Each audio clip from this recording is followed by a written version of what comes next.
Swayam Prabha. Digital India. Educated India.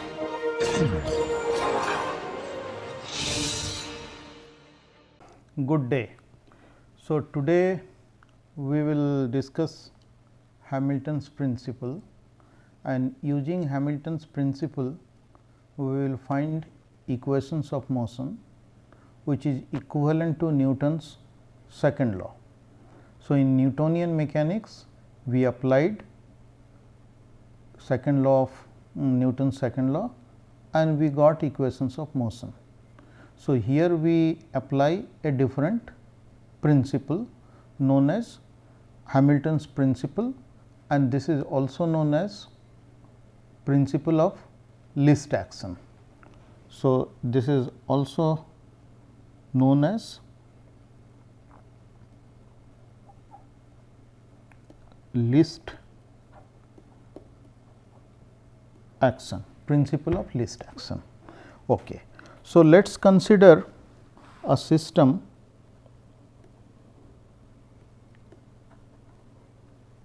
which consists of n particles. So, we have a system consisting of n particles. So, we have degrees of freedom, 2n degrees of freedom, 2n state variables. So, we have n particles. So, how many degrees of freedom we have? Degrees of freedom, that is n.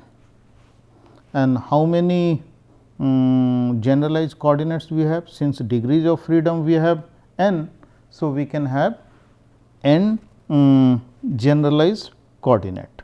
These coordinates could be Cartesian coordinates as well as, depending on problem, you can choose generalized coordinate. Generalized coordinates are those which are non-Cartesian coordinates, like polar coordinate system, spherical polar coordinate system, cylindrical coordinate system.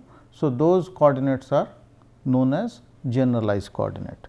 So, since there are n degrees of freedom, we have generalized coordinates which is also n in number, and similarly we have generalized velocity, that is also n in number. And what are generalized coordinate? Let us say q 1, q 2, etcetera, q n.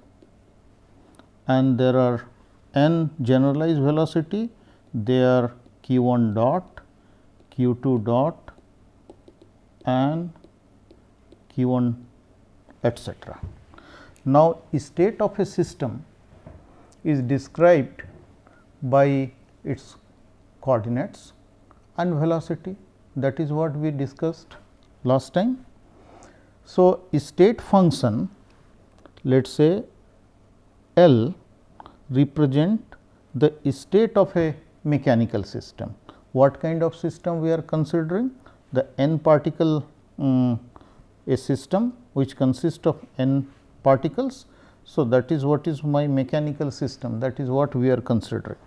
So, a function or a state function is must be a function of all the coordinates q 1, q 2, q n, and it should be also function of all the velocity q 1, q 2 dot, q n dot, and in general it may be function of time also. Okay. So, this is what is called state function, because it describes the state of the system. If I know q 1, q 2, q n and similarly q 1 dot, q 2 dot and q 1 dot, then we know the location as well as the velocity of the system at any moment of time. So, its state of the system is well defined. When I say state of the system, I mean mechanical state of the system. So, this is state function is L, and this is also called Lagrangian function. Lagrangian function. We have not told you what is how to define this Lagrangian function. So, at the moment we only know Lagrangian function defines a state of a system, and therefore, it is a function of n generalized coordinates and n generalized velocity as well as time. Okay. So, now let us write same thing in brief notation. So, I will write q, it is a function of q, q dot and t. Q may have many components like q 1, q 2, q n etcetera, and q dot will also have n component if the degrees of freedom number of degrees of freedom is n. Okay. So, now we define some integral s. What is s? S is this state function, which we will also call Lagrangian. We have to integrate over t dt. So, L dt from some time t 1 to some time t 2. Okay. So, it goes from time t 1 to t 2. Okay. So, can write 1 to 2 Lagrangian q, q dot and t. Okay. So, what is s? S is a function of the it is a function of a function.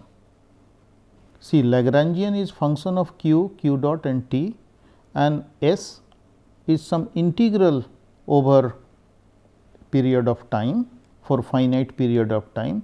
That is what this integral is. So, this integral at the moment we will call it action. We will call action integral or simply action. So, Hamilton's principle is now applied here. So, what is Hamilton's principle? Hamilton came out with a principle.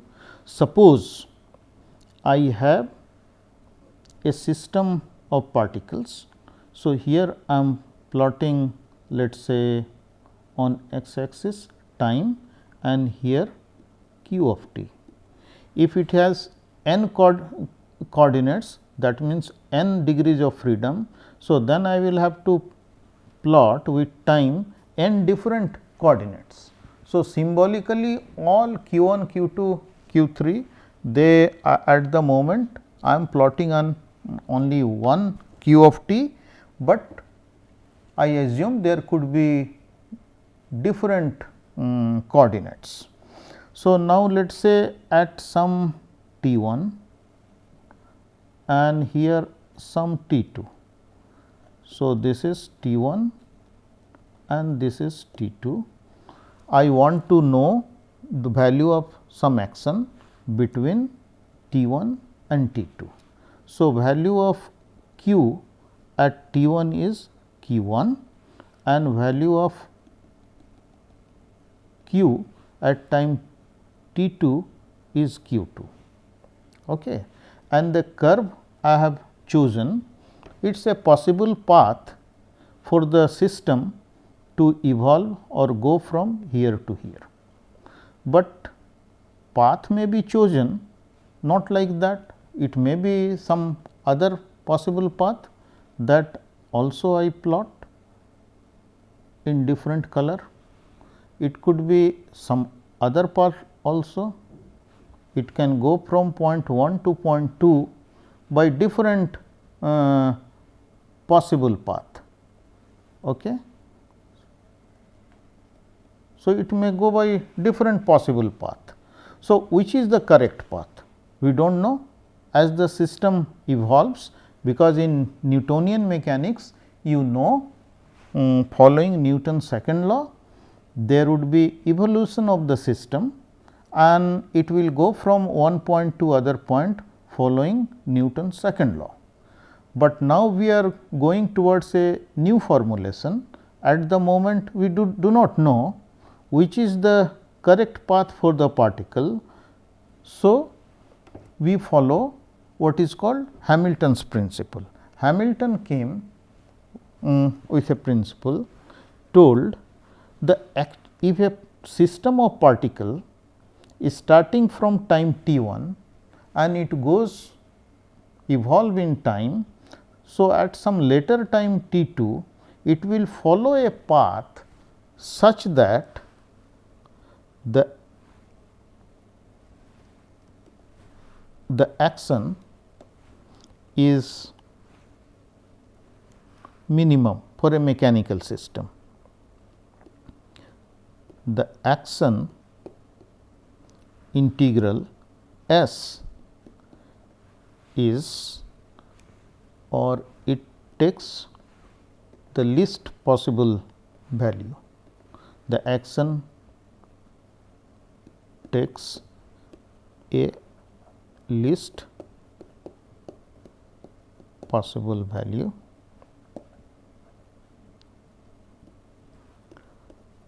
for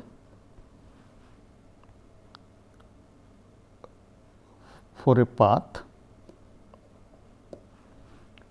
which is the actual path.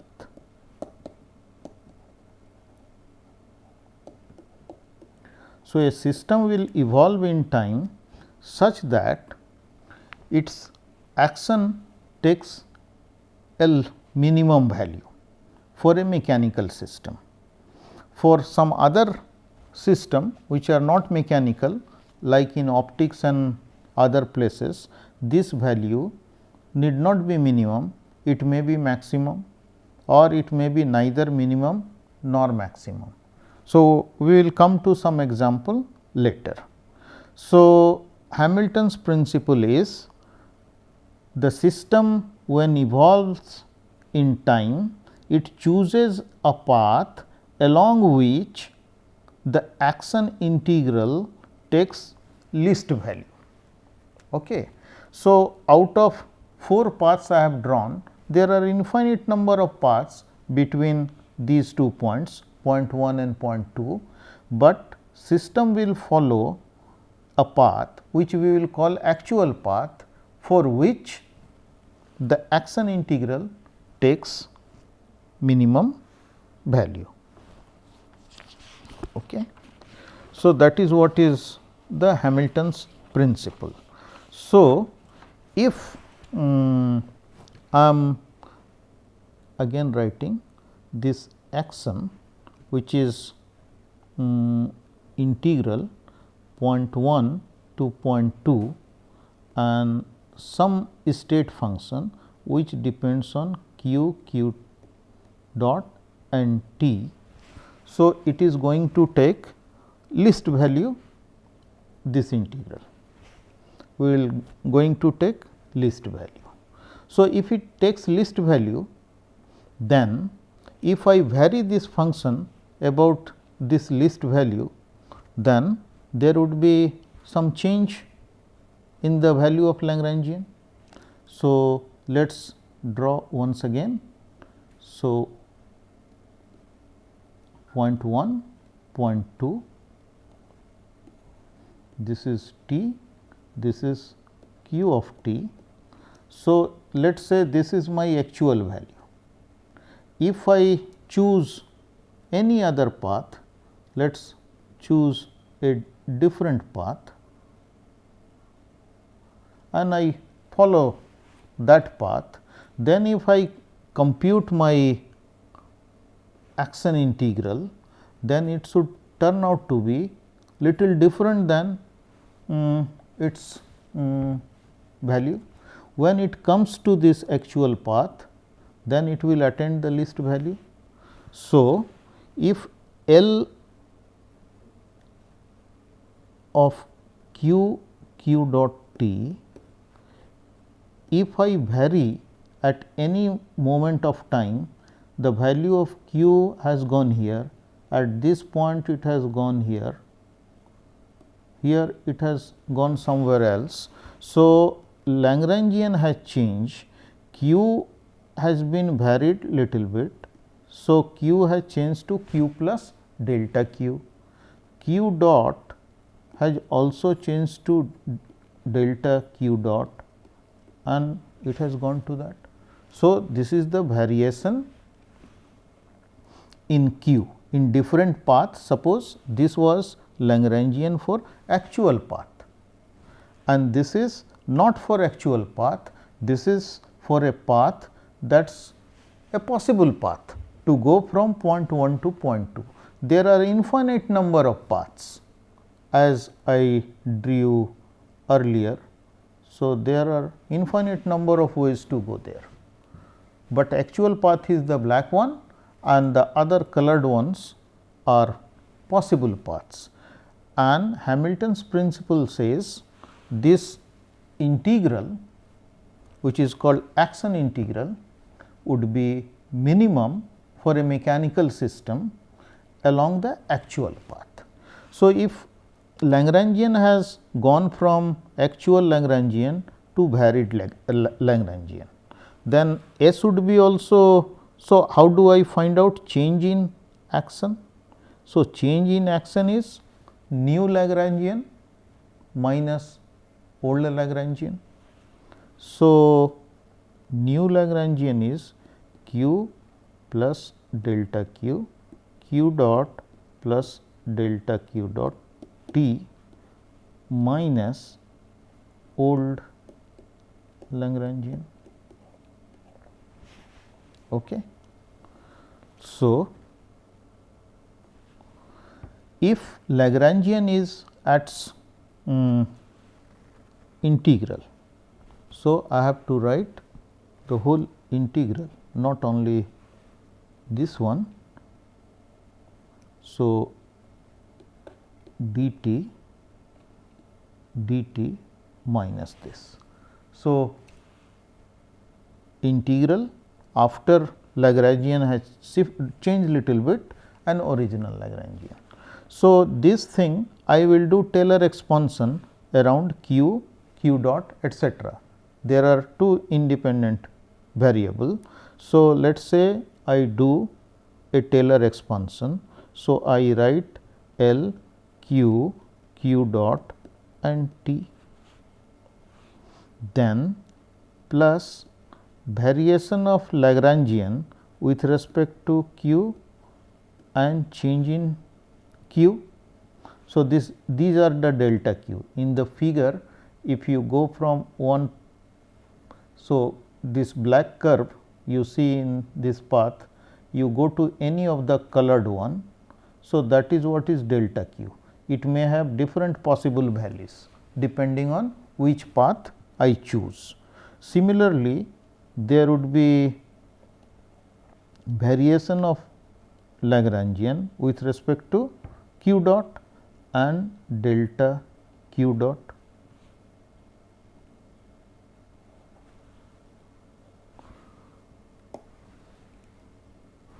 So, here there is one dot. Okay. Okay. And there is dt, that is the first one, and then minus there is integral L q, q dot and t delta t. There are many more terms in this expansion if we consider second order terms in Taylor expansion, third order terms, but generally delta q's are very small. So, variations we will take very small one. So, what we want to test? This integral is at some least value, and if we try to change little bit, since it has attained a least value, that means a constant value. So, its variation is going to be 0, right. That is what we are trying to do. So, we will set this thing equal to 0. Now, you see the first term and this term, they cancel with each other. So, now we are left with delta s, which is 0 equal to integral variation of Lagrangian with respect to q delta q plus variation of Lagrangian with respect to q dot delta q dot, and this is to be evaluated at t. So, from point 1 to point 2. So, that means from T 1 to T 2, that is what we have to evaluate. So, let us look at the second term. What is delta q dot? Delta q dot is change in velocities. So, that is the slope of the curves. So, the curves I was drawing. So, let us say from point 1 to point 2, there are various possible curves, and I can have many such curves, right. So, let us say I have chosen one curve to show it. So, delta q is basically the change from the actual path, the vertical distance, that is what is delta q. And what about delta q dot? The slope here. So, this slope here, that is what is going to be going to give me delta q dot, but at a given time I can choose some other possible curves or other path. I may decide at same time since delta q as well as delta q dot could be quite different. So, even if delta q is fixed, I can choose little different slope here. So, delta variation, that means delta q, and choosing their velocity, they could be chosen arbitrarily by choosing various possible paths. So, what I want to say, delta q dot, okay, I will use the black pen. Okay. So, I want to say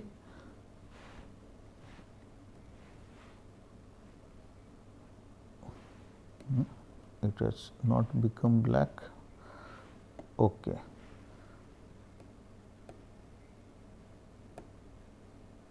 Yeah. So, this delta q dot will mean delta variation of d dt of q, that is what is delta q dot, they are precisely the same. And since d dt of q, that is the slope of this, is can be varied at keeping delta variation, that is independent of that. I can keep this delta q same and I can choose different slope. So, in other word, d dt and delta variation, they commute, they are independent of each other. So, I can write this. So, in this second integral, so let us do now second integral 1 to 2, partial derivative of Lagrangian with respect to q dot, and delta q dot we will write d dt of delta q, and whole thing the integral is over delta t, and this integral we will try to do. So, there are integration by parts, that is what we will do. So, first we will integrate this part. So, that is total differential of delta q. So, its integral would be delta q, and the first part that remains same, and they have to be evaluated at t 1 and t 2 minus integral t 1 to t 2. Now, I have to take this d dt over the other function. So, it would be d dt of partial derivative of Lagrangian with respect to q dot, and I am left with delta q dt. Okay. So, what about this function?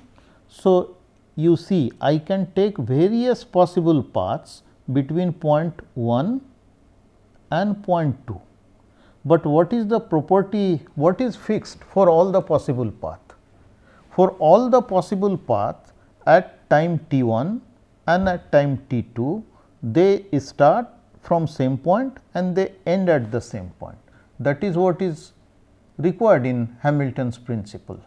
You can consider all possible path that start at point 1 and that end at point 2, right. But at point 1 and point 2 they are same. So, value of this variation in q 1 and q 2, that is 0. So, q 1 is the value at point 1, if you take variation of that is 0.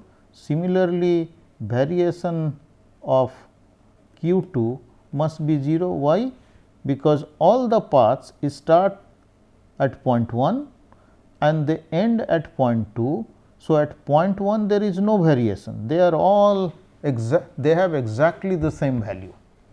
In between they can take various possible path, and Hamilton's principle says the system will choose a path for which the action integral for the mechanical system is minima. Okay. So, now I have written expression for that here, and this part delta q at time t 1 or time t 2, that has to be 0, because delta q 1 is 0, delta q 2 is 0. So, this part is 0. So, now in the first equation we will put this integral. So, let us try to get. So, what do we get? We get delta s equal to 0, that is coming from here, and here the first integral, if I write integral, when I write 1 and 2 I mean t 1 and t 2. So, I am interchanging them.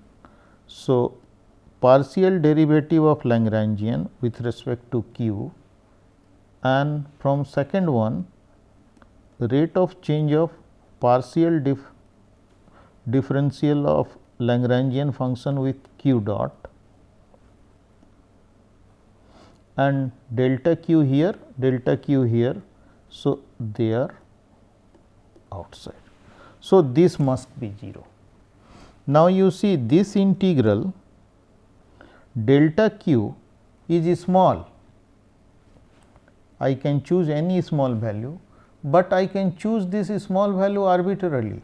I can choose various curves. I can choose different curves to go from point 1 to 2. So, value of delta q can be chosen arbitrarily. If that is the case and this whole integral has to be 0, then the integrand must be 0. Okay. So, integrand has to be 0. So, as you impose delta s going to 0, then we learn we get partial derivative of state function with respect to q minus d dt of partial derivative of state function with respect to q dot, this must be 0. Okay. So, this is what is called Euler Lagrange equation. Okay. This is an alternative to Newton's second law of motion that I will show, but before that we will try to find out some properties of this Lagrangian function. I have not told how Lagrangian function is defined. Okay. So, I am coming to that slowly, since we are developing advanced concepts in mechanics, I am slow here. So, once we know what Lagrangian exactly stand for, then we would be able to write this differential equation for a given system. This will go to a differential equation and we should be exactly Newton's second law. But you see, the principle is different. In Newton's law, you have a you have its position and velocity given at some initial time, and at later time you know what is going to be its position and velocity at any other time following Newton's second law. That means following equation of motion. And what is equation of motion? In last class I told equation of motion is a relationship between acceleration, velocity, coordinates and time. So, acceleration is a function of velocity, coordinate and time in general. Okay. So, this is what is called Euler Lagrange equation, and Lagrange function is a state function. So, I have assumed q for a class of generalized coordinate. There could have been n generalized coordinate, I am writing q, but suppose system has now n particles, meaning n generalized coordinate. So, for a system with n generalized coordinates. Generalized coordinates is same as number of degrees of freedom. So, if system has n generalized coordinate, that means system has n degrees of freedom. Then for each of the variation we will have similar equation. So, then we will get similar equation, but now you will have to take different generalized coordinate. So,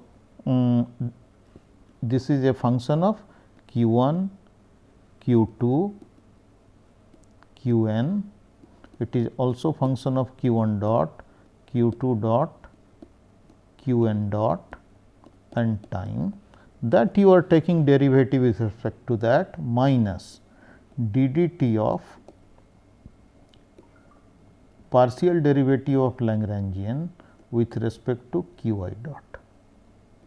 So, Lagrangian is a function of q 1, q 2, q n, q 1 dot, q 2 dot, q n dot and time. So, that should be 0 for I 1, 2, 3 n. So, that should be true for all the generalized coordinate. So, for each generalized coordinate we will have an equation of motion. So, there would be n such equation of motion. So, if a system has n degrees of freedom, then it will have n such equation of motion. So, let us to look it better, I just remove it and I write here q I. So, there are n such equation, right, and Lagrangian now depends on all such generalized coordinate, generalized momenta and time. Okay. So, that is what is called Euler-Lagrange equation, and in books of theoretical physics sometimes it is also written as Lagrange equation of motion or Lagrange's equation of motion. Okay. So, now we will find out some properties of Lagrangian. So, what we are trying to find out now?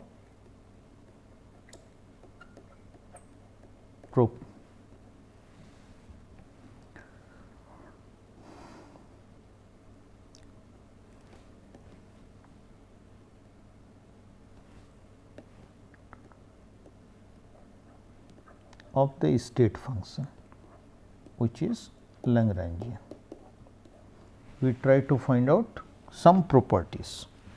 Now, the first one, let us if I multiply Lagrangian, if it goes to some constant c times Lagrangian, then what happens to Lagrange's equation of motion? We have Lagrange's equation of motion as we did right now. So, d dt of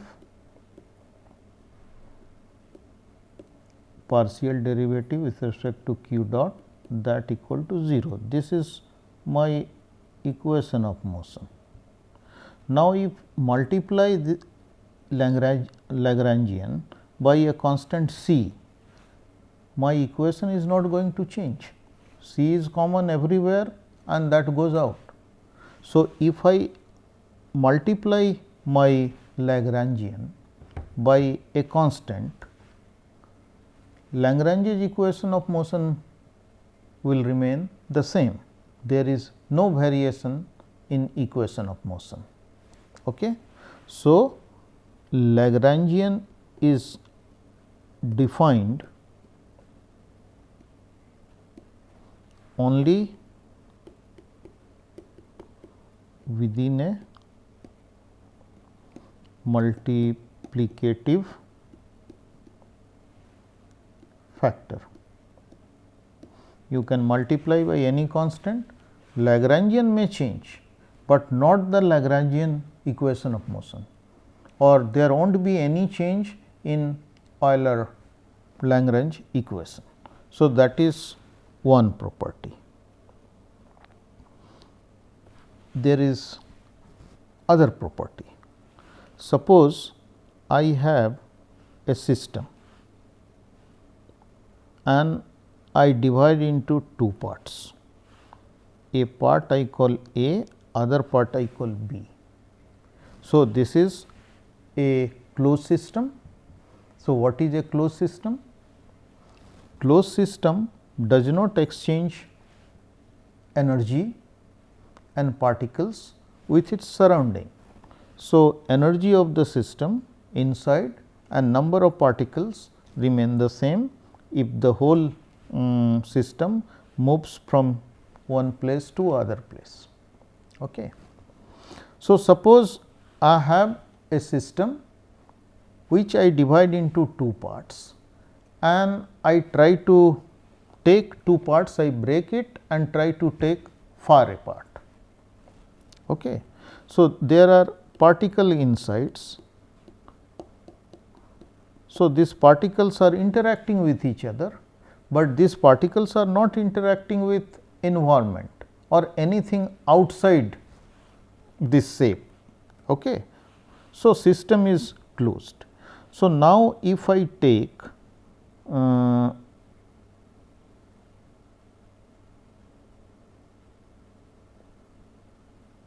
this I call A and B looks something like this.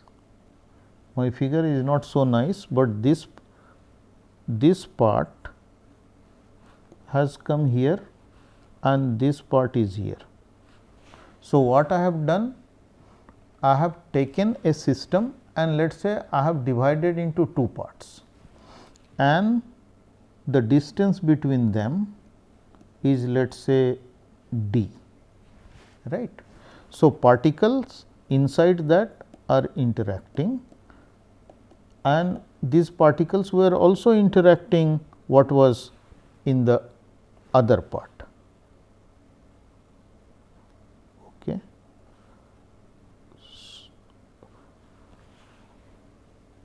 Okay.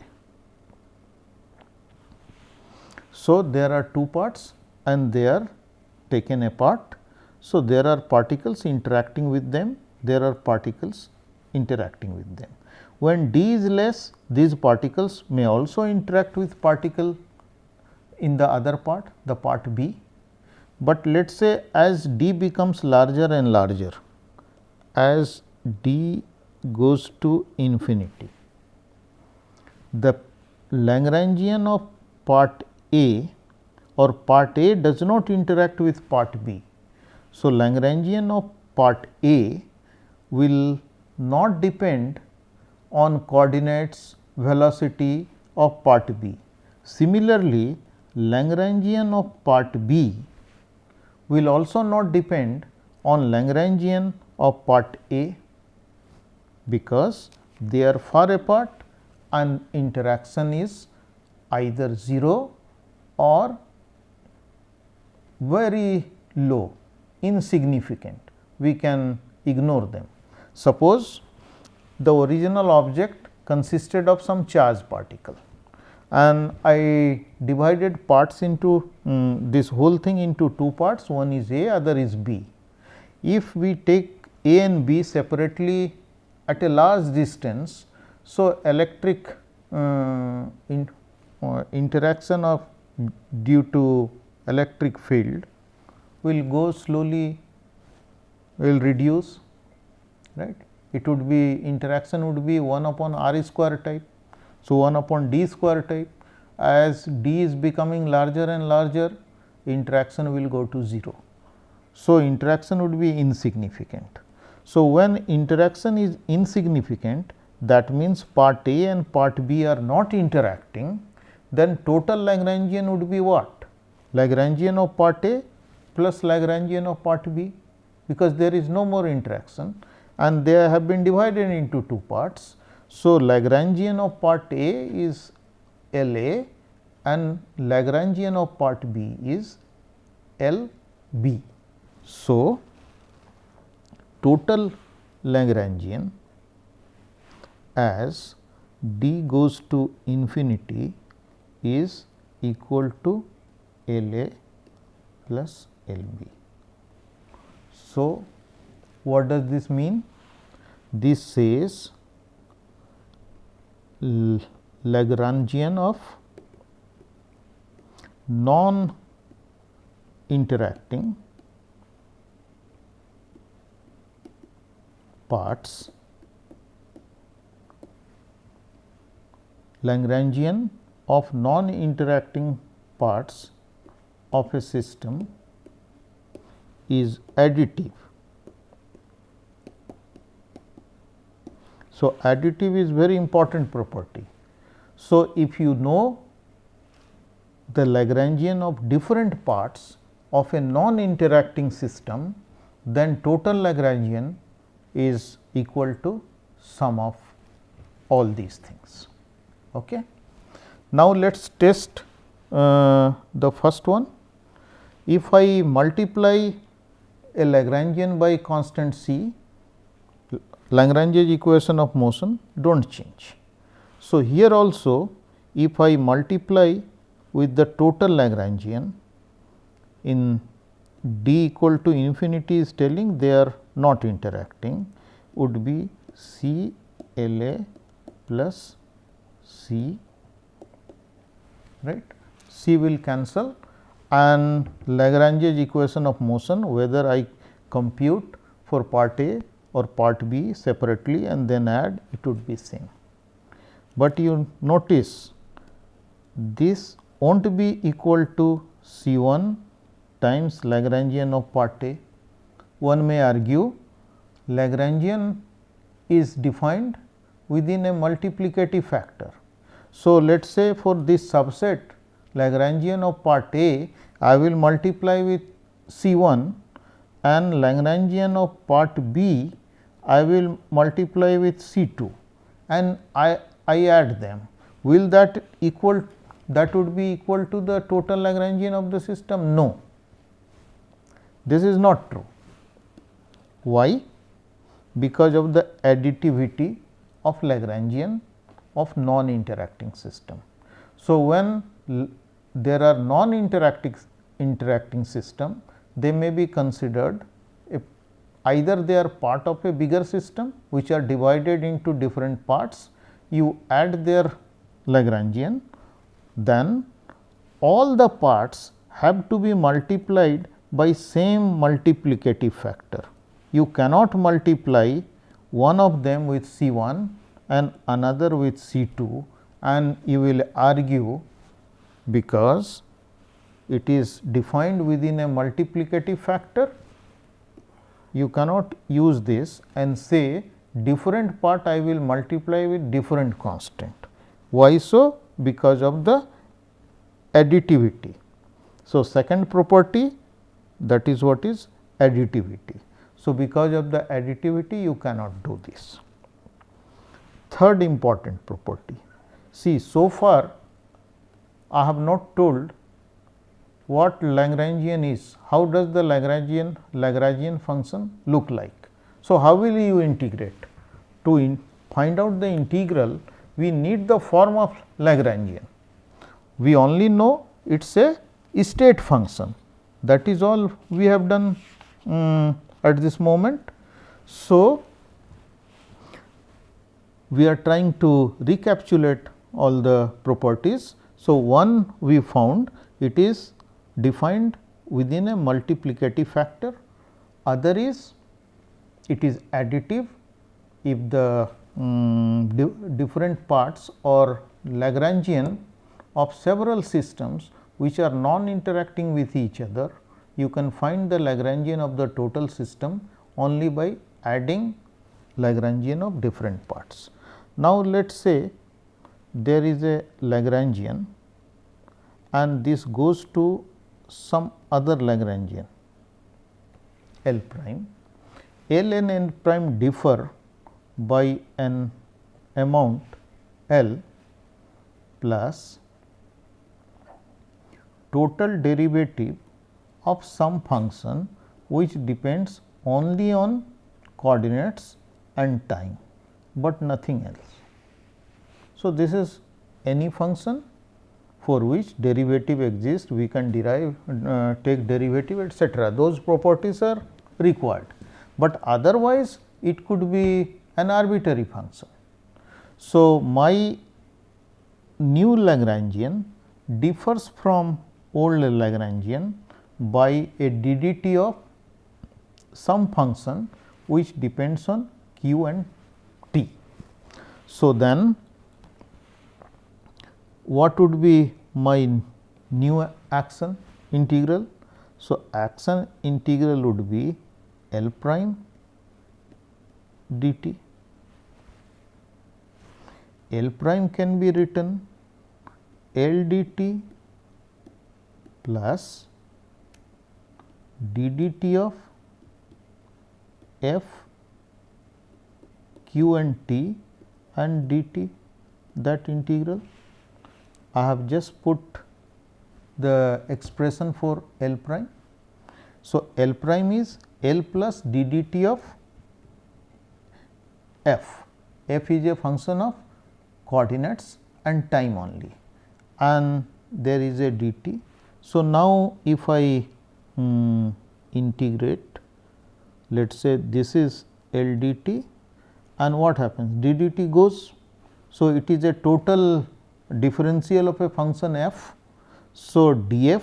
So, its integral would be what? So, it is df, and they are all computed from point 1 to 2, t 1 to t 2, etc. Okay. So, this would be, what is this? This is S. This is what is the old S, plus df is function of f and q t, its integral. This has to be evaluated at point 1 and 2. That is what we will get. So, S prime is S plus, this is a function of q and t. So, as we integrate, f would be function of q 2 t 2 minus function of q 1 t 1, which has a fixed value. Once we have integrated and put the limits, f has value, h will depend on q 2 and t 2, and this part will depend on q 1 and t 1. So, this is a fixed value. Now, if I take the variation of d s prime, that would be equal to variation of d s, and since it is a fixed value, its variation is 0. So, variation of a new action is same as variation of the old action. So, equation of motion is not going to change, because equation of motion using Hamilton's principle was obtained by setting this equal to 0. That is what we did. So, whether we take new action or we take old action, answer is the same. So, if Lagrangian changes by a total time derivative of coordinate and time, then Lagrange's equation of motion does not change. So, Lagrangian is defined within a total derivative of a function of coordinate and time. That is the important thing. It cannot be a function of q dot, because then these 2 points are to be, q dot will come in this function, and q dot is not fixed at point 1 and 2, that could be anything. So, this total time derivative has to be a function of coordinate and time only.